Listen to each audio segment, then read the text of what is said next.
주일 예배 오신 한 분 한 분을 예수님의 이름으로 환영하고 축복합니다. 환영하고 축복합니다. 네, 옆 사람이랑 인사합시다. 환영합니다. 네, 그리고 한 번 더, 주님 곧 오십니다. 아멘. 정말 주님 곧 오실 때가 가까웠다는 것을 우리는 이 시대를 통하여서 알 수 있습니다. 이 시대를 통하여 우리가 정말 주님 곧 오실 때가 됐으니 정말 주님 붙들고 살아가는 인생 되시기를 예수님으로 축복합니다. 아멘. 저희 그 교회 달력이 나왔습니다. 어떤 교회에서 섬겨주셔서 탁상용 그 달력도 있고, 그리고 이제 그 긴 달력도 있는데, 긴 달력은 제가 뜯지를 못했어요. 그래서 두 가지 필요하신 분들 저 입구에 있으니까 가져가시면 되겠습니다. 그 내년도 말씀이 거기 기록되어 있어요. 고린도후서 5장 14절인데요. 그리스도의 사랑이 우리를 강권하시는도다. 우리가 생각하건대 한 사람이 모든 사람을 대신하여 죽었은즉 모든 사람이 죽은 것이라. 아멘.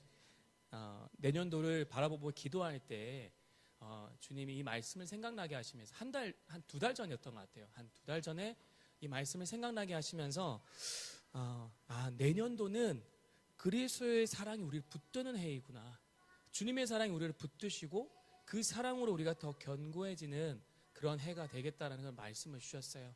그래서 이 말씀 붙들고 또 2026년을 또 맞이하시면서 그 한 해를 살아가시기를 예수님 이름으로 축복합니다. 아멘.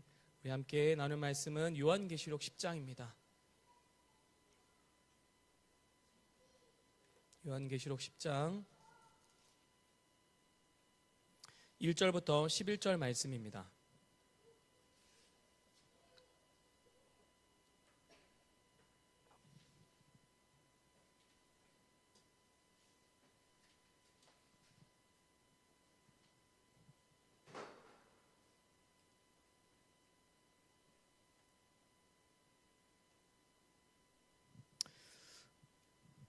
네, 1절부터 11절 말씀 같이 읽겠습니다.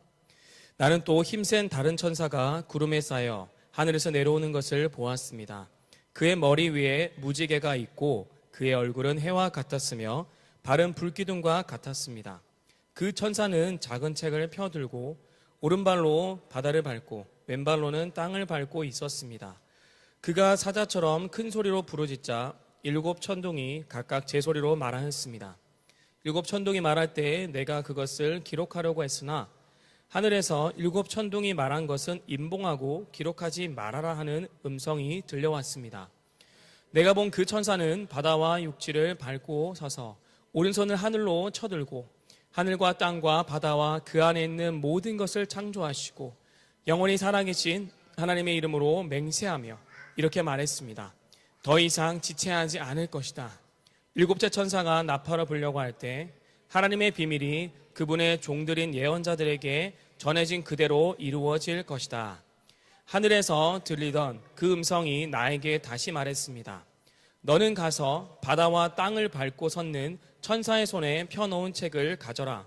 그래서 내가 천사에게 가서 조그마한 그 책을 달라고 했더니 그는 가져다가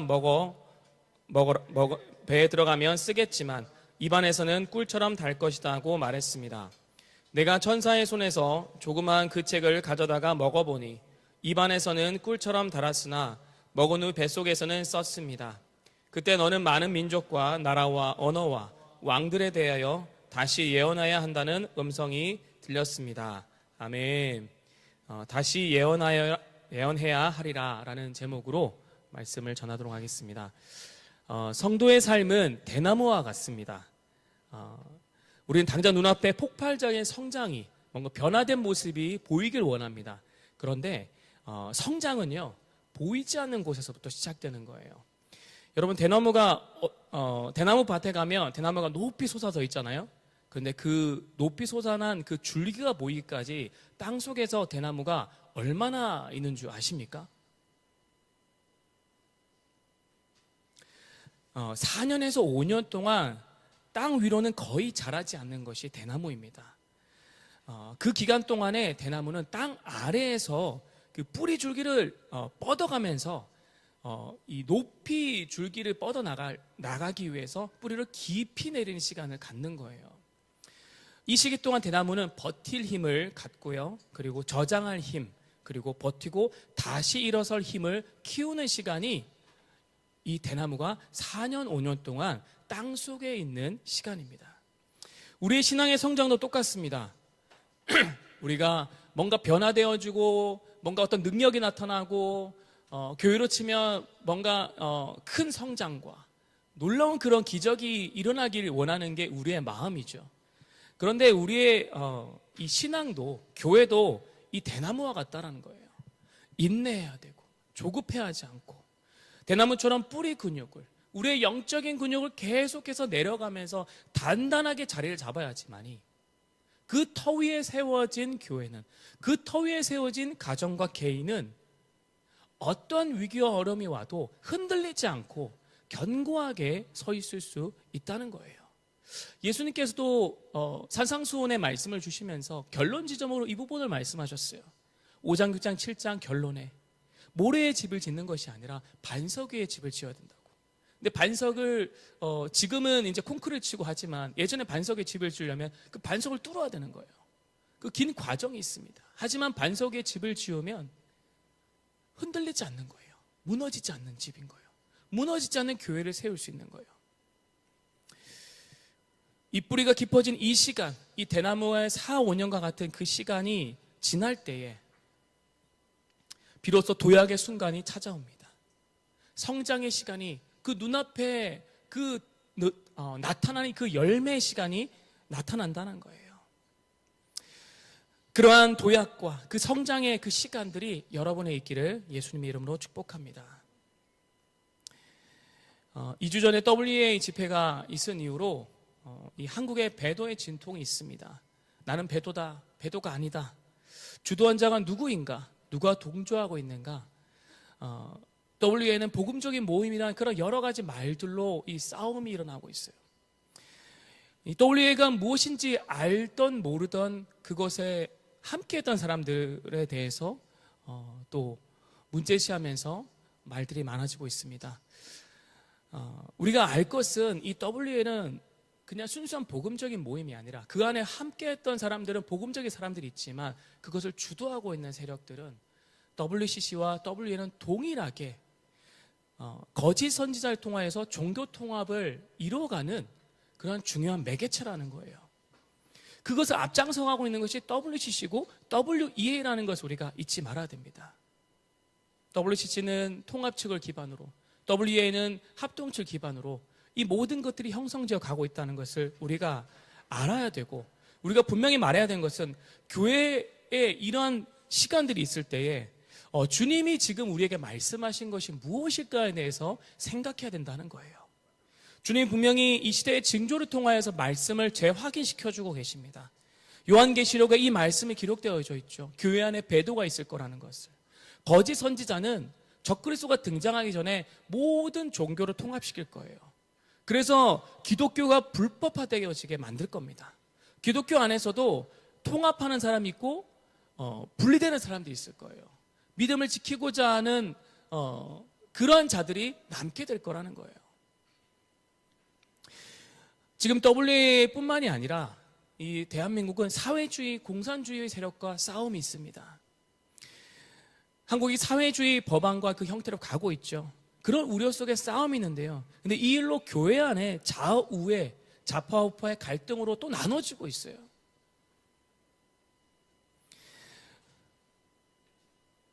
지금의 이 대한민국의 현실은 그런 어려운 상황 가운데, 그 시국 가운데 있다는 것을 우리가 볼 때에 지금 성경의 말씀이 이루어지고 있구나, 주님 오실 때가 가까웠구나라고 우리가 아셔야 된다는 거예요. 어떤 방법이든지 결국 사회주의는 무너질 거예요. 공산주의는 해체될 겁니다. 그런데 여러분 잊지 마셔야 되는 것이 사회주의는 무너지지만 그게 끝이 아니에요. 적그리스도가 등장하기 전에 더 거대한 무리가 일어나고 있고, 그리고 사람들이 생각하지 못한 무리들이 곳곳에 침투해 가고 있는데 대표적인 민족이 이슬람입니다. 지금 이슬람이 얼마나 침투해 있는지 유럽 사회에 런던의 시장이 이슬람 사람이 되어지고 있고, 그걸로 인해서 이슬람 사람들이 집을 소유하고 그 땅을 소유하고 그 어떤 영향력 있는 자리에 들어가도록 그렇게 다 만들어가고 있어요. 최근에 뉴욕의 시장이 이슬람 사람이 되어졌죠.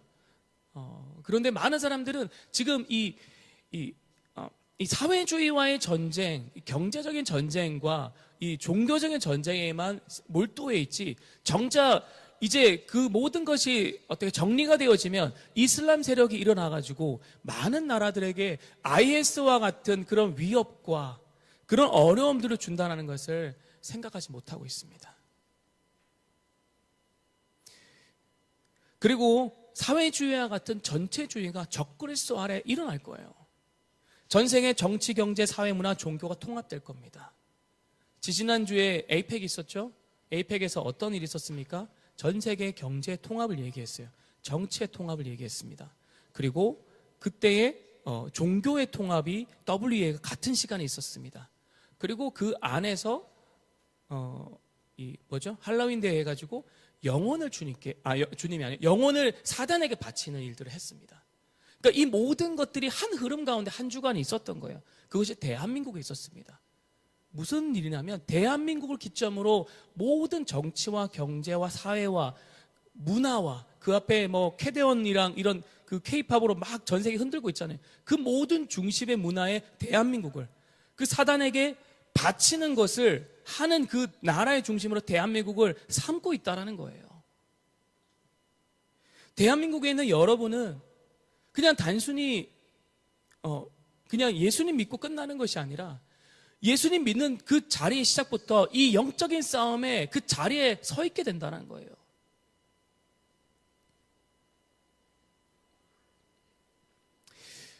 우리는 개인의 문제와 개인의 모든 상황을 뛰어넘어야 됩니다. 그냥 교회 다니는 교회인으로서의 삶을 뛰어넘어서 진정한 그리스도인으로 서야 될 때입니다. 우리는 우리 안에 그런 어려움과 문제, 반복적인 그 습관과 죄에서 빠져들고 어려움에 있는 존재가 아니라 우리가 정말 십자가 불 뜨고 일어서서 정작 싸워야 되는 것은 우리 앞에 놓여져 있는 이 시대 가운데 우리에게 소명해 주고 계시는 그 주님의 부르심 앞에 이 싸움을 쌓여갈 존재들이라는 거예요. 여러분은 그렇게 부름받았습니다. 보리라 교회에 된 여러분은 그러한 존재들로 부르심 받으셨어요. 주님은 그러한 리더들로 여러분을 세우실 겁니다. 장차 일어날 일들 앞에서 여러분은 담대하게 서기 위해서 복음 앞에 몸부림치고 정말 주님의 그 복음의 삶 가운데서 전하는 자의 그 삶으로 훈련되어지고 세워지고 그렇게 영혼들을 일으킬 수 있는 그런 한 사람 한 사람을 일어나시기를 예수님 이름으로 축복합니다. 오늘 본문은 6번째 나팔 심판과 7번째 나팔 심판 사이에 삽입되어진 본문입니다. 주님이 이 계시록에 어떤 심판의 일들과 어떤 그 하나님의 일을 이루시기 전에 중간에 삽입했던 이 말씀들이 있는데요. 그것은 주님의 마음을 전하고 있어요. 주님의 본심을 전하고 있다는 거예요. 7 나팔이 일어나면 이제 종말이 시작됩니다. 이제 그동안 있었던 심판의 거의 끝자락에 나팔 심판이 있습니다. 이 심판을 잠깐 멈추시고 마지막 기회를 주고 계신 거예요. 하나님 믿지 않는 사람들에게 정말 아버지의 마음을 보여주고 계시다는 거예요. 이 7번째 나팔을 불기 전에 하나님의 메시지가 있습니다. 그것은 주님께서 우리의 임무를 재확인시켜주고 계시다라는 거예요. 환난의 때에 교회의 임무를 명확하게 말씀해주고 계시다라는 거예요. 교회된 여러분에게 그 임무가 무엇인지를 말씀해주고 계시다라는 거예요. 교회는 고난과 핍박과 환난을 통과할 거예요. 환난의 때를 맞이할 겁니다. 그 환난의 때를 어떻게 견뎌나갈까 그 이상의 것을 지금 주님이 말씀하고 계시다라는 거예요. 이 환난을 통과하면서 초대교회의 그 신앙의 모습을 찾아갈 겁니다. 더욱 단단한 마음과 담대함으로 환난의 때에 서게 될 건데요. 이러한 삶의 모습을 만들기 위해서 주님은 여러분의 삶에서 여러 가지 현상들을 보여주고 계십니다. 먼저 첫 번째는 여러분의 안전한 터가 흔들리게 될 거예요. 여러분 붙들고 있었던 그 모든 것들이 흔들릴 겁니다. 내가 지키고자 했던 것들, 내가 그동안 신념처럼 믿고 있었던, 그리고 나의 그 민낯과 같은 내 모습들이 흔들릴 겁니다. 저의 삶에서도 흔들리고 있어요. 이루었다고 생각했던 것들이 흔들리기 시작하고, 그것이 평가처럼 들리기 시작하고, 그리고 내 삶에서 끊임없이 사단이 참소하기 시작합니다. 두려움이 밀려오기 시작하고, 때로는 억울함이 밀려오기 시작합니다. 그럴 때 제가 할 수 있는 것은 그냥 이 십자가 앞에서 꼬꾸라지는 겁니다. 십자가에 무릎 꿇는 것밖에는 방법이 없어요. 해결할 방법이 없습니다. 다 잃어버린 것 같고 멈춰버린 것 같습니다. 주님이 교회의 임무를 명확하게 하기 위해서, 더욱 그 초대교회의 그 신앙의 모습을 회복시키기 위해서 여러분의 안전한 터를 흔들 거예요. 믿고 있었던 것을 멈춰버리게 합니다. 의지하고 있었던 돈, 관계, 가족, 명예 다 내려놓게 만듭니다. 그런데 여러분, 알 것은 주님께 다 내어드리면요, 잃어버리는 게 아니에요. 그것이 더 안전하게 지켜지는 거예요. 주님 안에서 온전히 세워지는 겁니다. 주님이 그렇게 말씀하셨어요. 누가복음 14장 26절 27절에 누구든지 내게 오는 자가 자기 부모와 아내와 자녀와 형제자매, 심지어 자기 생명보다 나를 더 사랑하지 않으면 내 제자가 될 수 없다. 그리고 자기 십자가를 지고 나를 따르지 않는 사람도 내 제자가 될 수 없다. 주님께 가족도, 형제도, 부모도, 자녀도, 내가 세웠던 교회도, 내가 세웠던 직장도, 재정도, 모든 것을 내어주기 원하십니다. 내 명예조차 내어주기 원하셔요. 자기 생명보다 주님을 더 사랑하기 원하십니다. 그렇게 만드시기 위해서 모든 걸 터를 흔드시기 시작하신 거예요. 그럴 때에 이것을 통해서 오직 주님만 더 단단한 마음으로, 담대함으로 주님만 의지할 수 있도록 만들어 가신다는 거예요. 그런 시간 가운데 들어갈 때 여러분은 아가서에 나오는 아름다운 신부의 모습으로 바뀌어갈 거예요. 사도행전에 나오는 그 초대교회의 진짜 예수님의 제자의 모습으로 바뀌어갈 겁니다. 그런 모습으로 살아가시기를 예수님 이름으로 축복합니다. 환난의 때가 되면 적그리스도가 등장하고 그 어느 때보다 교회는 극심한 핍박과 고난 가운데 들어갈 겁니다. 순교의 피를 흘려야 됩니다. 그리고 7번째 나팔이 불면요, 이때 주님의 재림이 시작됩니다. 모두가 고대하는 날이에요. 근데 이 7번째 나팔이 불 때 동시적으로 일어나는 일이 있습니다. 대접 심판이 일어나는 거예요. 그 앞에 인심판과 나팔 심판은 순차적으로, 첫 번째가 불면 어떤 재앙의 일들이 일어나서 두 번째 나팔을 불게까지 시간이 있습니다. 그렇게 순차적으로 일어났는데 7번째 나팔이 불면요, 이 대접 심판은 첫 번째부터 7번까지 동시에 일어납니다. 이게 그 폭탄이 터지듯이 다다다닥 이렇게 일어나는 거예요. 6번째 심판까지 인구의 절반이 죽었습니다. 자연재해를 통해서 간접적이든 직접적이든 인구의 절반이 죽었어요. 지금 우리 전 세계 인구가 81억 명입니다. 인구의 40억 명이 이 환난을 통하여서 죽임당한다는 거예요. 그리고 남은 절반은 여전히 있는데도 불구하고 그들이 오히려 회개하지 않고 우상숭배와 제약에 빠져들고 있다는 거예요. 그래서 그 시간 가운데 주님이 7번째 심판을 하면 이 40억 명이 어떻게 되냐면, 이 적그리스도 왕국과 그 적그리스도 왕국의 우상숭배하는 표를 받은 자 그 40억 명, 거의 대부분의 사람이죠. 그 대부분의 사람들이 이 대접 심판에 다 죽임 당하게 되어져요.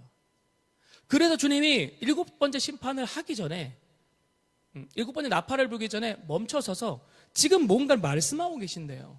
그 말씀을 하면서 주님이 교회에게 해야 될 일들을 말씀하고 계신 거예요. 교회는 여러분에게 지금 말씀하고 계신 게 있다라는 거예요. 남은 사람들이 자연재해와 직접적인 피해 가운데 40억 명이 죽었음에도 불구하고 우상숭배와 제약에 빠지고 그렇게 할 수밖에 없었던 것은, 지난 시간에 말씀을 전할 때 여러분께 말씀드렸습니다. 회개는 오직 복음을 들을 때만 가능한 거예요. 고린도전서 1장 21절에 하나님은 세상 사람들이 그들의 지혜로는 자기를 알지 못하게 하시고 오히려 그들의 눈에 어리석게 보이는 전도의 말씀으로 믿는 사람을 구원하려 하셨습니다. 재앙으로는 하나님의 사랑과 어린 양의 은혜를 온전히 전달할 수 없습니다. 교회가 복음을 통해 전해줘야 됩니다. 환난 가운데 교회가 그것을 피하기 위해서 살아간다면 이 복음을 들을 기회가 더 사라지는 거예요. 환난 가운데서도 어려운 가운데서도 그 복음을 붙들고 누군가는 전해줘야지만이 하나님 믿지 않는 자들이 하나님의 사랑과 어린 양의 은혜를 받아들이고 회개함으로 주님께 돌아올 수 있다는 거예요. 그래서 주님은 오늘 본문의 마지막 구절에 요한에게 이렇게 얘기하고 있습니다. 너는 많은 민족과 나라와 언어와 왕들에 대하여 다시 예언해야 한다. 요한은요, 이것을 쓸 당시에 이제 죽을 날이 얼마 남지 않았습니다. 거의 노년의 할아버지, 90대 할아버지예요. 살 날이 얼마 남지 않은 사람이었습니다. 그러나 지금 요한에게 이 말씀하고 있잖아요. 너 다시 예언해야 되는데 이 예언은 많은 민족과 나라와 많은 언어와 많은 왕들에게 다시 예언해야 돼. 지금 이 말씀이 많은 사람에게 전해줘야 돼. 그런데 이 말씀이 지금 마지막 시대를 살아가는 종말의 때를 앞두고 있는 여러분에게 지금 말씀하고 계신다는 거 아십니까? 여러분에게 지금 말씀하고 계신 거예요. 지금의 이 시대 가운데 다시 예언해야 된다. 마지막 때 교회가 일어나서 이 구원의 역사를 외쳐야 된다. 주님의 그 복음이 전해져야지만이 한 영혼이라도 주님께 돌아올 수 있는 거예요. 그래서 여러분의 직장에서 거리로 나가, 캠퍼스로 나가, 그리고 믿지 않는 우리 형제자매들, 부모, 자녀들에게 정말 진짜 그 복음을 전해줄 수 있는 여러분의 대라고 말씀하고 계시다는 거예요. 지금 나의 문제에서 멈춰서 있을 수가 없습니다. 지금 내 상황에서 멈춰서 있을 수가 없어요. 여러분 십자가 붙들고 일어나서 걸어가셔야 됩니다. 왜 멈춰서 계십니까? 왜 그렇게 주저하고 계십니까? 왜 어려워합니까? 힘들어하고 계십니까? 주님이 여러분에서 십자가 지셨고 주님이 여러분에게 은혜의 길을 열어주셨다면 우리는 그걸 붙들고 우리의 그 소명의 자리로 가셔야 되는 거예요. 내 터가 흔들렸을 때에는 나의 그 민낯이 드러나고 내 모습에 있어서 그렇게 모든 것이 다 드러났을 때에는 오히려 주님 앞에 나아가서 주님, 내가 새로워지기 원하고 이전의 옷이 아니라 이제 새 옷을 입고 정말 십자가 붙들면서 내가 가야 되는 그 걸음까지 가게 해주세요.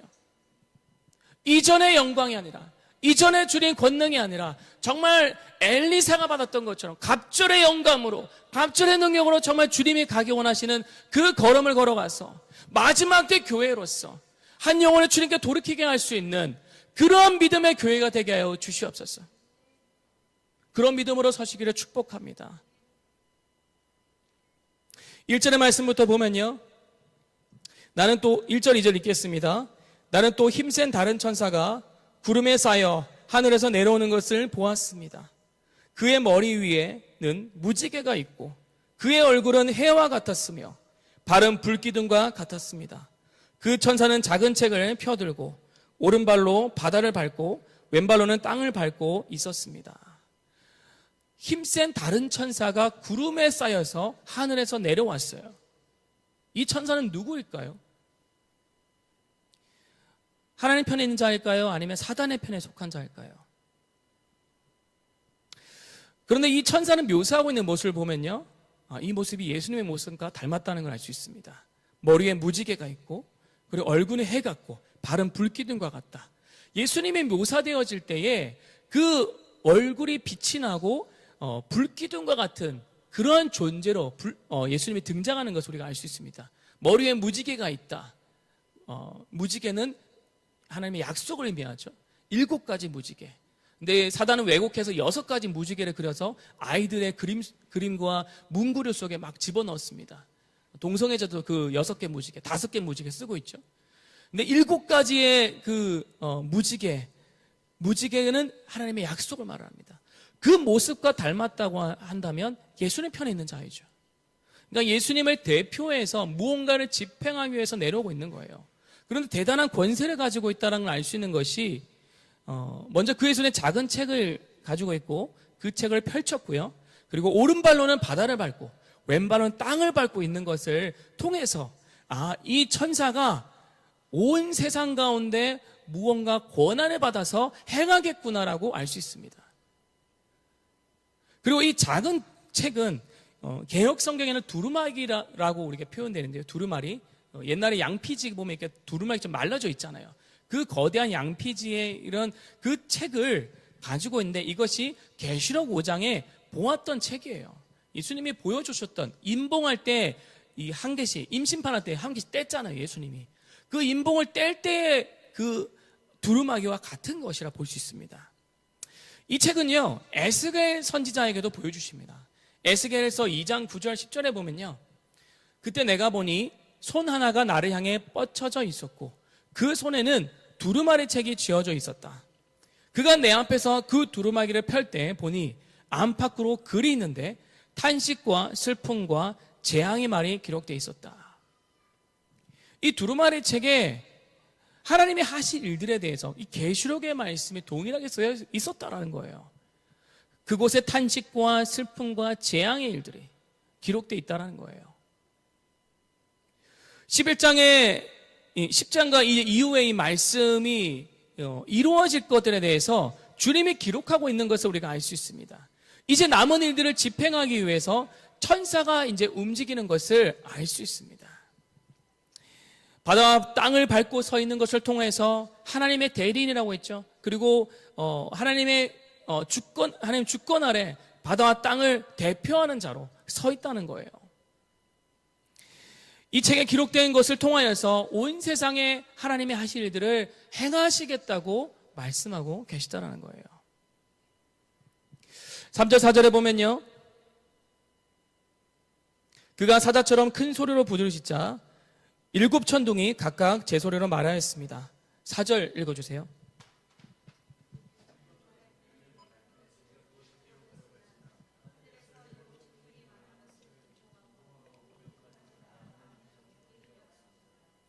이 천사가 큰 소리로 부르짖습니다. 큰 소리로 부르짖을 때에 어떤 일이 일어나죠? 7 천둥, 개역 성경에는 7 우레라고 말하는데 이 천둥이 각각 자신의 소리로 말하였습니다. 큰 소리로 부르짖는 것은 이 중요한 하나님의 뜻을 전달한다라는 의미가 있습니다. 그래서 집중해라는 거예요. 뭔가 흩어져 있는 사람들을 불러 모을 때에 우리가 어떤 신호를 하고 뭐 어떤 그 나팔을 불기도 하고 그러잖아요. 집중시키는 거예요. 그래서 요한에게 이 기록된 말을 전하기 위해서 지금 큰 소리로 부르짖고 있는 거예요. 그런데 주님은 7 천둥이 말하는 것을 임봉하고 기록하지 않게 합니다. 이 임봉된 것은 이 계시록의 말씀의 그 후반부에 있는 것을 우리가 알 수 있어요. 우리가 알지 않아도 될 내용이기 때문에 때로는 감추고 계시다라는 거예요. 성경에 쓰여진 것은 진짜 중요한 것을 핵심적인 하늘의 그 언어들을 이곳에 담아주셨어요. 그거 외에도 하나님의 일하심들이 더 많이 있죠. 그리고 하나님의 행하심들이 더 있으시죠. 그런데 하나님은 그것을 다 알려줄 필요 없고 중요한 것들만 우리에게 말씀하고 계시다는 거예요. 전도서 3장 1절에 세상의 모든 일은 다 정한 때와 기한이 있다라고 합니다. 하나님이 창조하시고 종말의 때까지 재림과 심판이 정해져 있다라는 거예요. 이때가 언제인지 명확하게 말씀하지 않았습니다. 그리고 천국과 지옥을 어느 정도 알려주시지만 다 묘사하지 않았어요. 무슨 말을 하자고 하냐면 하나님께서 임봉되었던 내용에 그것을 다 묘사해가지고 어떻게 죽게 되어지고 죽을 때 어떤 모습이고 어떤 표정이고 그리고 누가 죽게 되어 이거 다 말할 필요가 없다라는 거예요. 그냥 주님이 말씀하시는 이런 심판이 있을 건데 교회는 이렇게 준비해라. 그리고 믿지 않는 자는 이런 어려움이 있을 것인데 다 묘사하지 않고 이런 어려운 가운데 있지만 교회는 이렇게 반응해라. 이렇게 말씀하시는 거예요. 중요하지 않은 것 때문에 중요한 것을 잃어버릴까 봐 주님이 알려주지 않은 거예요. 예를 들어서 여러분, 천국과 지옥 중요하죠. 우리가 가야 될 천국 중요하죠. 지옥 가면 안 되죠. 내 자녀가 지옥 가면 안 되잖아요. 하지만 지옥이 어떤 모습이고 천국이 어떤 모습이고 간증을 통해 우리가 듣지만 그것이 주는 아닙니다. 성경에는 천국과 지옥보다 무엇이 제일 많이 기록되어 있습니까? 무엇이 제일 많이 기록되어 있나요? 한 분밖에 없잖아요. 한 분. 예수님밖에 없어요. 네. 창세기부터 계시록까지 제일 중요한 한 분밖에 기록하지 않습니다. 그분에서 파생된 일들과 그 내용들을 기록하고 있는 것이죠. 천국과 지옥이 예수님보다 더 앞서게 되어지면, 중요하지 않는 일들에 빠지게 되어지면 중요한 것을 놓치게 됩니다. 왜 이단에 빠지는지 아십니까? 중요한 예수님보다 그날이 몇 월 몇 시 며칠 날 되어진대? 종말이 언제 일어난대? 심판은 어떤 모습으로 표현된대? 그런 것들이 더 중요하지 않은 것에 집중하고 몰두하기 시작하니까 정작 예수님에 대해서 그분이 어떤 분이신지, 그분이 내 삶에서 어떻게 일하고 계신지, 그분의 사랑은 무엇인지, 신부된 자들은 그 신랑 되신 주님을 맞이하기 위해서 우리가 어떻게 살아가야 되는지, 그것을 놓쳐버리고 중요하지 않는 것에 빠지게 된다는 거예요. 신천지가 왜 계시록의 말씀을 주로 가르치겠습니까? 복음서만 봐도 예수님에 대해 증거하고 있는데 중요하지 않는 것을 가르침으로 해서 많은 사람들이 예수님보다 중요하지 않은 것을 가르치고 있는 그 교주에게 빠져들게 만들도록 미혹시키고 있다는 거예요. 5절부터 7절의 말씀을 읽겠습니다. 내가 본 그 천사는 바다와 육지를 밟고 서서 오른손을 하늘로 쳐들고 하늘과 땅과 바다와 그 안에 있는 모든 것을 창조하시고 영원히 살아계신 하나님의 이름으로 맹세하며 이렇게 말했습니다. 더 이상 지체하지 않을 것이다. 일곱째 천사가 나팔을 불려할 때 하나님의 비밀이 그분의 종들인 예언자들에게 전해진 그대로 이루어질 것이다. 아멘. 더 이상 지체하지 않을 것이라고 말하고 있습니다. 심판의 임박함을 알 수가 있어요.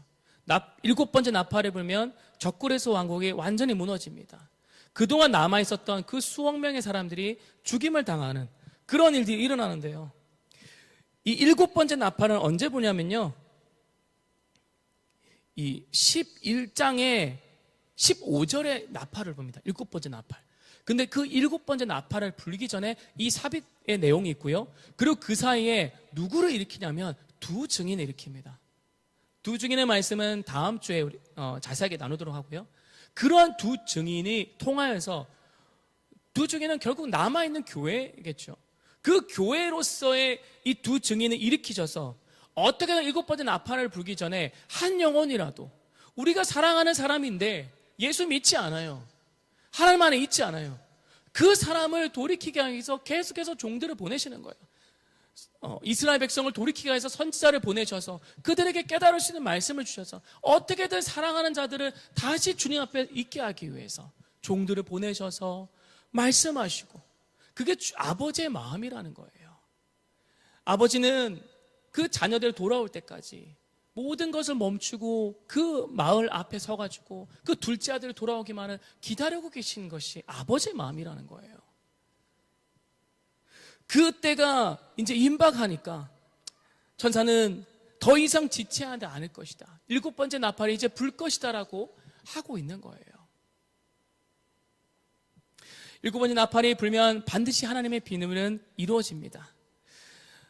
그때라고 우리가 볼 때에 다니엘서에 보면요, 다니엘서 12장 7절에 보면 반드시 한때 두때 반때를 지나 성도의 권세가 다 깨지기까지 하니 그렇게 되면 이 모든 것이 다 끝나리라. 한때 두때 반때가 언제이죠? 환난 후 3년 반. 전 3년 반이 있고 후 3년 반이 있습니다. 계시록에 보면 이제 전 3년 반에 이 평화의 때가 있고, 그리고 이스라엘의 제3성전이 세워져서 중동의 평화를 이루고 그러한 이제 제사를 드리고, 후 3년반이 시작하면 이제 적그리스도가 등장해서 유대인들과 그리고 예수 믿는 사람들을 붙잡기 시작하고 환란의 때가 시작되는 거예요. 그때에 성도의 권세가 다 깨진다는 거예요. 마치 그렇습니다. 어려운 순간에 왔을 때 아무것도 붙잡을 게 없을 때를 경험해 보셨나요? 믿을 사람 한 명도 없고 붙잡을 거 아무것도 없고 아무것도 되는 일이 없고 왜 이리 어려울까? 마치 하나님이 안 계시는 것처럼 침묵하고 계시는 것처럼 성도들이 그렇게 뜨겁게 가고 있는 성도들 삶에 이 환란의 때가 생기는 거예요. 적그리스도가 등장해서 성도들을 박해하며 세상의 거짓 왕으로 다스릴 때입니다. 세상은 평화스럽게 보입니다. 하지만 그 내면은 썩어가고 죽어가고 성도가 환난을 당하고 많은 사람들이 적그리스도를 왕으로 따르는 그때에 주님은 7번째 나팔을 분다는 거예요. 그러면서 이 말씀 가운데 지체되지 않고 이루어질 건데 그러면 종말의 때 성도는 어떻게 살아야 될 것인가?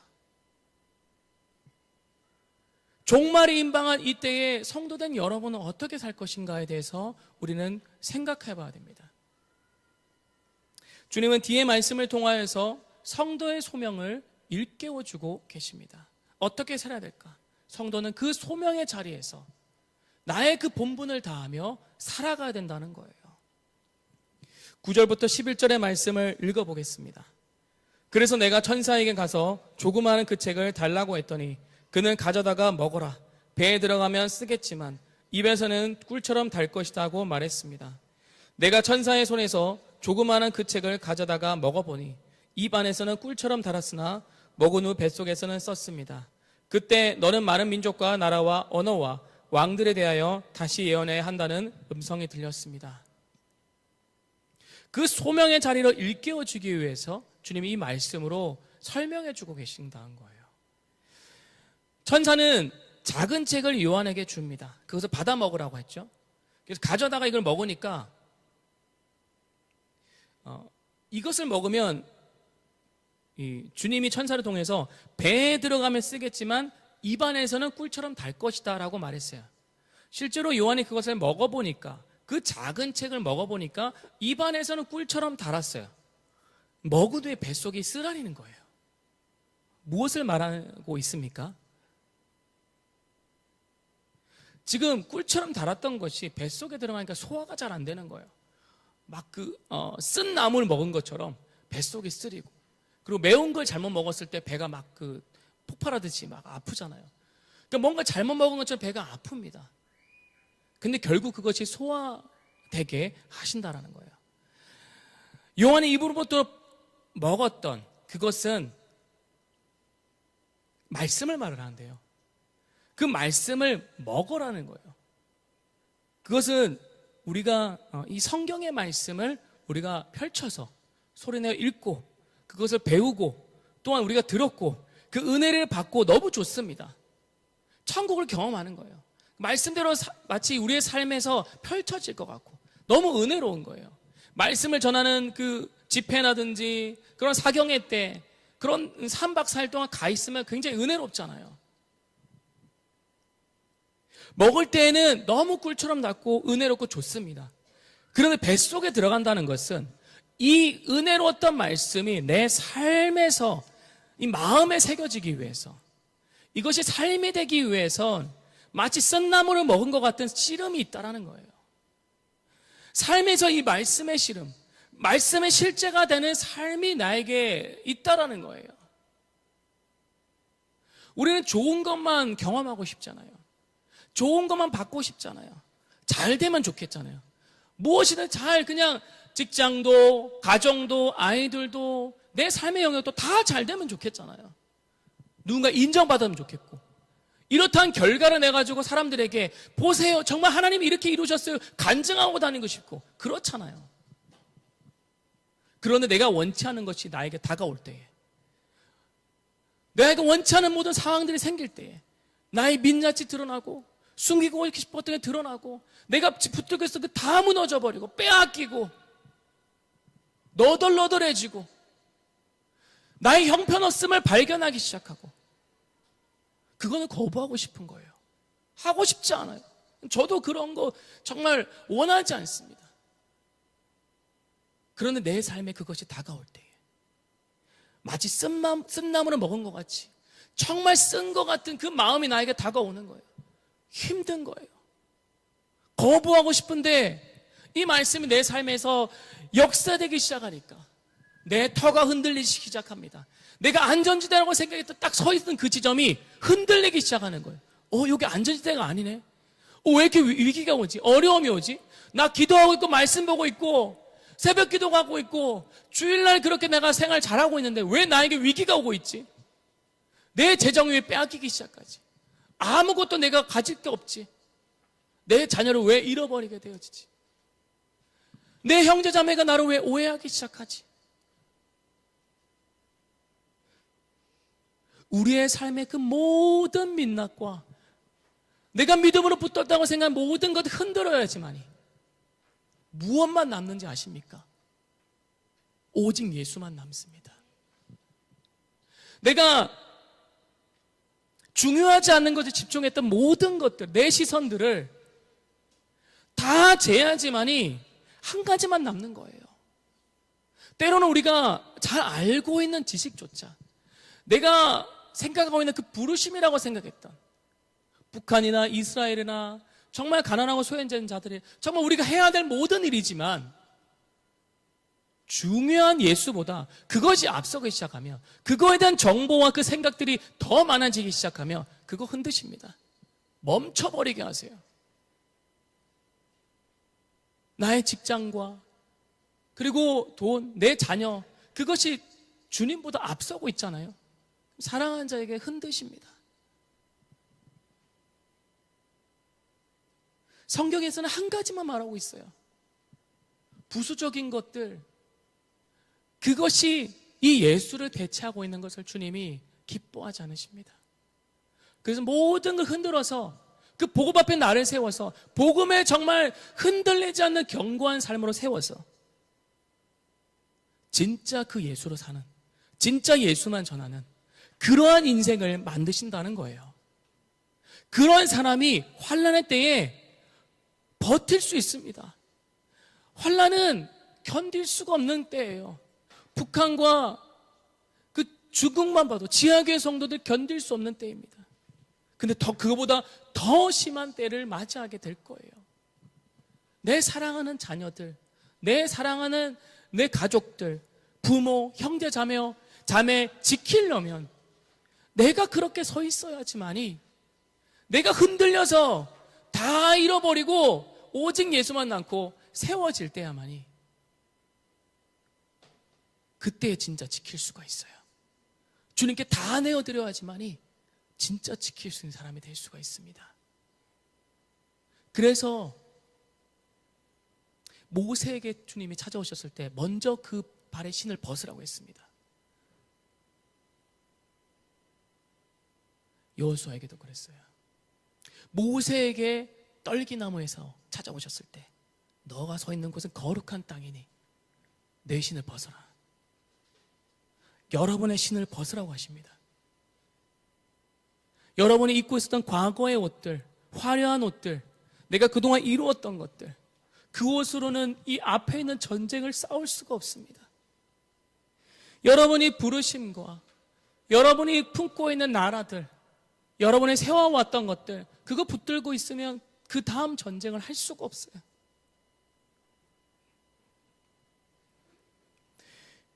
어느 때보다 그리스도의 사랑 여러분 붙들고 계심을 믿어야 될 때입니다. 다 잃어버린 것 같은데요, 주님의 사랑만 남으면 더 안전하게 지킬 수 있는 때를 맞이합니다. 여러분이 오해를 받고 민낯이 드러나고 뭔가 수치스러울 그 순간에 맞이한다고 할지라도 오히려 여러분이 정결케 되어지고 새 옷을 입을 시간이 된다면 여러분 앞으로 놓여져 있는 그 시름과 그 싸움을 이기는 자가 될 겁니다. 일곱 교회에게 그 말씀을 하고 계신 거예요. 계시록을 통하여서 지금의 교회에게 그렇게 말씀하고 계신 거예요. 11절의 말씀에 너는 많은 민족과 나라와 언어와 왕들에 대하여 다시 예언해야 한다. 산란이 얼마 남지 않은 요한에게 이 소명을 다시 확인시켜주며 그 요한이 살아있는 그 목적 자체도 이 말씀을 다시 전하게 하기 위해서 그를 살려주셨다는 것을 다시 한 번 더 말씀하고 계시다는 거예요. 전승에 의하면 요한은 끓는 물에 던져졌습니다. 끓는 물에 던져져서 그 11명의 사도들과 같이 죽을 운명이었어요. 다 순교했잖아요. 요한만 남았습니다. 자기 시대 때에 그렇게 스승들과 그리고 그 형제들 다 죽었습니다. 자기만 남았는데, 그리고 다음 세대가 남았는데, 그를 하나님이 살려두신 이유는 지금 이 말씀을 전하게 하기 위해서. 그리고 이제 반모섬에서 이 말씀이 이제 끝나가는데, 이제 나는 내 모든 일을 다 했구나. 근데 주님이 그러세요. 아니야. 네 숨이 끊어지는 그날까지 너의 일을 해야 돼. 많은 민족과 나라와 언어 왕들에게 다시 예언해야 돼. 너 이제 은퇴했다고? 너 할 일 다 했다고? 소명 다 이뤘다고? 너 기록 끝냈다고? 아니야. 너의 숨이 끊어지는 그날까지 너는 다시 전해야 돼.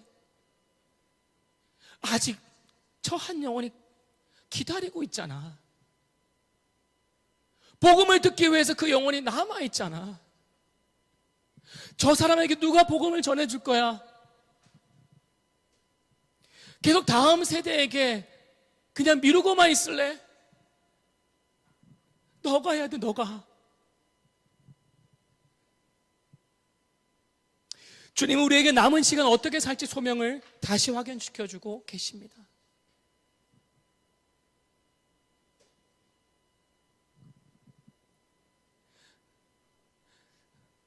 우리의 살 날이 얼마 남은지 아무도 모릅니다. 태어난 순서는 정해져 있지만 주님의 부르심을 받는 순서는 정해져 있지 않아요. 주님은 아시겠지만 여러분에게 남겨진 그 시간, 어떤 사람은 1년일 수도 있고 10년일 수도 있고, 그 남은 시간 동안 어떻게 살 것인가?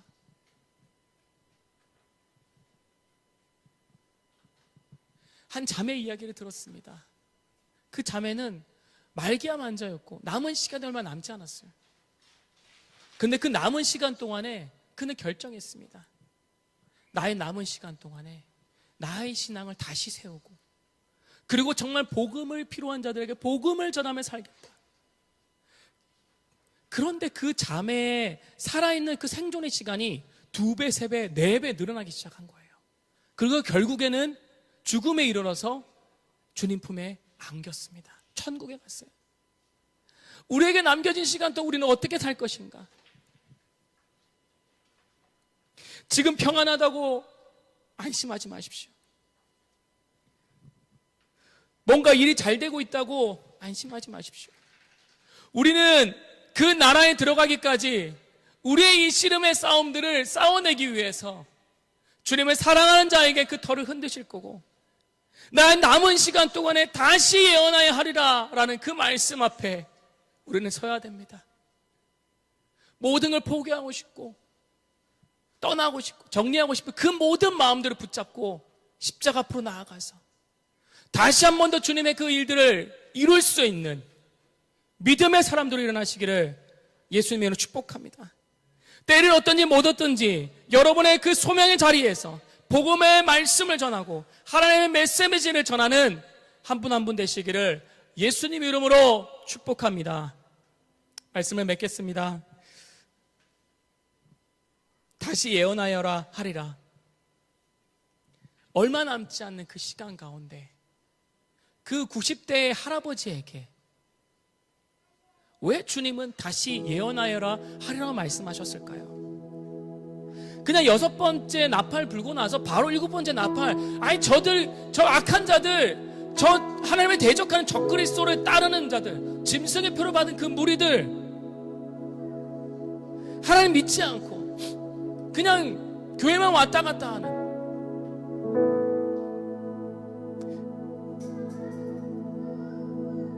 아버지의 마음은 그렇지 않다라는 거예요.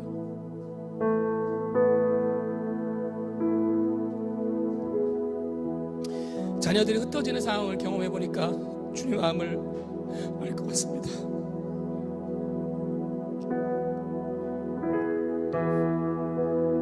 다섯 명 아이들이 다 흩어지는 상황이 되니까 너무 고통스럽습니다.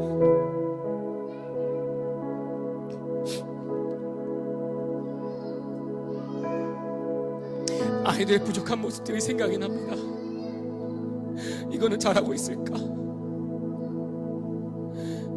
마지막 순간에 주님 만나야 되는데, 주님 앞에 서야 되는데, 그리고 주님 아이들에게 말씀하셨잖아요. 주를 위해 살고 주를 위해 죽는 자를 될 것이라고.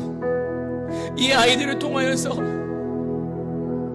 그 복음을 전하고 많은 사람들을 옳은 자리로 그 복음으로 돌아오게 하는 다니엘서 12장의 말씀을 이루게 하실 거라고 하셨잖아요.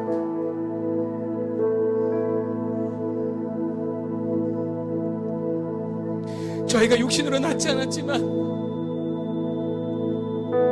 이 상황이 너무 괴롭긴 합니다. 애써 괜찮은 척하고 살아갑니다. 나이스한 척하고 살아가고 있습니다.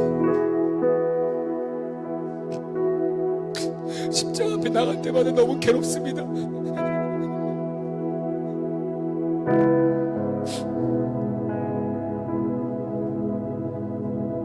그 주님의 마음을 대면합니다. 저에게는 여러분도 자녀와 같습니다. 나이와 상관없이 제가 영적인 부모로서, 영적인 아빠로서 여러분들을 보고 있습니다. 그래서 교회가 시작된 이래 오늘 영혼들 한 사람 한 사람도 그 한 영혼 한 영혼 십자가 앞에서 부르짖으면서 그 동행하는 그 여정 가운데 저를 몸부림치고 있습니다. 아버지의 마음이 그렇다는 거예요. 아버지는 사랑이 많으시는 분이시지만 정말 우리 한 영혼 한 영혼 바라보며 괴로워하시고 아파하십니다.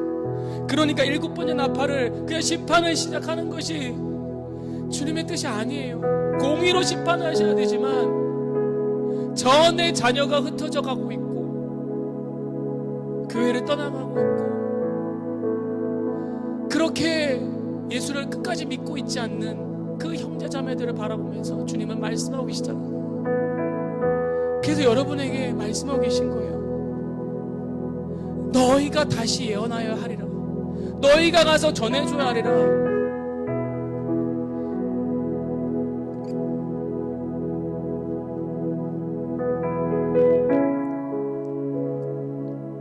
그래서 저와 여러분은 저의 문제에, 여러분의 상황에 멈춰서 있을 존재가 아닙니다. 그것에 멈춰서 있을 존재가 아니라는 거예요. 주님이 세우셔서 저 영혼들에게 다가가게 하셨어요. 그 복음의 말씀을 전하게 하실 때에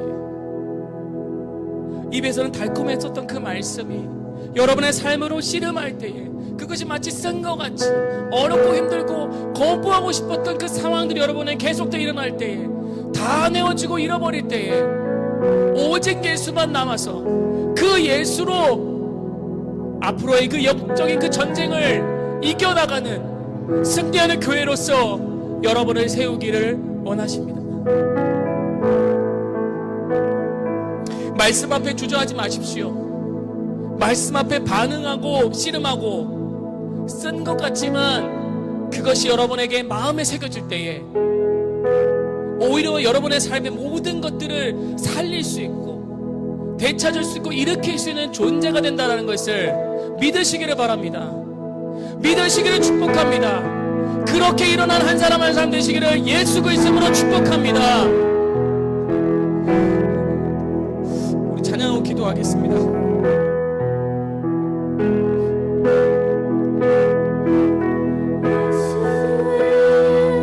예수의 외치기와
말씀이 하늘에서 이룬 것 같이 이 땅에 온전히 이루어지기를 선포합니다. 말씀을 통하여 우리를 기경하시고 우리의 마음밭에 정말 주님의 말씀의 씨앗이 심길 수 있는, 복음이 열매 맺을 수 있는 그 마음밭으로, 좋은 땅으로 기경하시고 하나님 오직 주님만이 우리의 삶에 남는 그러한 인생이 될 수 있도록 역사하소서. 그렇게 세워나가고 그렇게 전진해 나가며 다시 예언하리라 하리란 그 말씀이 우리의 삶에서 그 통간 말씀을 통하여, 그 씨름한 말씀을 통하여, 환난을 지나간 그 말씀을 통하여서 정말 영혼들을 깨울 수 있는 그러한 증인으로 일어날 것을 믿음으로 선포합니다. 하나님, 우리의 자녀들이 아직 말씀을 다 이해하지 못하지만 어른 세대가 앞서 나가 이 삶을 살아내며 우리 아이들을 잘 이끌어가고, 그리고 이 아이들이 정말 세워져 나갈 때에 이 아이도 다니엘서 12장 3절의 말씀처럼 모든 길로 인도할 수 있는 그러한 하나님, 그러한 세대가 될 수 있도록 역사하여 주시고, 그러한 아버지의 외침과 부르심 가운데 반응하는 자들 될 것을 믿음으로 선포합니다. 주님, 그렇게 역사하여 주시옵소서. 주님, 우리가 주님께 내어드릴 때에 빼앗기는 것이 아니라, 잃어버린 것이 아니라 다시 되찾게 되고 더 견고하게 세워지게 될 것을 믿음으로 선포합니다. 이전과 같은 옷을 입지 않고 새 옷을 입고, 아버지 이전과 같은 권능이 아니라 정말 엘리사의 그 엘리야에게 있는 그 각절의 그 영감의 그 권능을 가지고 이 앞으로의 전쟁을 이당하는 주님, 우리 보리라게 한 사람 한 사람 될지어다. 그러한 사람이 일어날지어다. 개인의 상황과 문제와 그 씨름을 넘어 하나님 나라와 의를 위하여 믿음으로 전진한 자들이 될지어다. 하나님, 그렇게 한 사람 하나 세워나가고 믿음으로 반응하며 마지막 때에 믿으면 주님의 영광을 보리라 하는 그 영광을 눈으로 볼 수 있는 교회 되게 하여 주시옵소서. 그런 한 사람 한 사람 되게 하여 주시옵소서. 주님, 그렇게 역사하실 주님께 모든 영광을 드리며 예수 그리스도의 이름으로 감사하며 기도했습니다. 아멘. 주님, 드려진 예물을 주님께 올려드립니다. 아버지의 선하신 뜻을 쫓아 주님의 한 영혼 한 영혼을 세워나가는데, 주님의 몸된 교회를 세워나가고 저 열방에 주님 영혼들을 주님께 인도하는데, 주님 일본과 이스라엘 그리고 열방의 그 나라들 가운데 주님의 몸된 교회를 세우는데, 주님의 영혼들을 세우는 데에 온전히 사용되는 예물되게 하여 주시옵소서. 지금은 우리 구주 예수 그리스도의 한량없으신 은혜와 하나님의 사랑과 성령의 감화, 감동, 교통케 하시니 오늘의 말씀을 통하여서 다시 예언하여라 하리라 하신 그 말씀 앞에 우리의 과거의 옷을 벗고 모두 흔들린 터 가운데서도 오직 주님만 남게 되어지면, 주님만 바라보고 붙들게 되어지면 이제 새 옷을 입고 갑절의 영감을 받아 이제 있을 그 전쟁과 이제 이 다음 세대를 이끌 그 주역들로 일어나고자 믿음으로 결단하여 모인 무리들과 또한 예배하는 무리들과 그리고 우리 형제교회들, 수많은 열방의 증인들 가운데, 우리의 형제 자매들 가운데 지금으로부터 영원 뭉토록 함께 하시기를 간절히 축원하옵나이다. 아멘.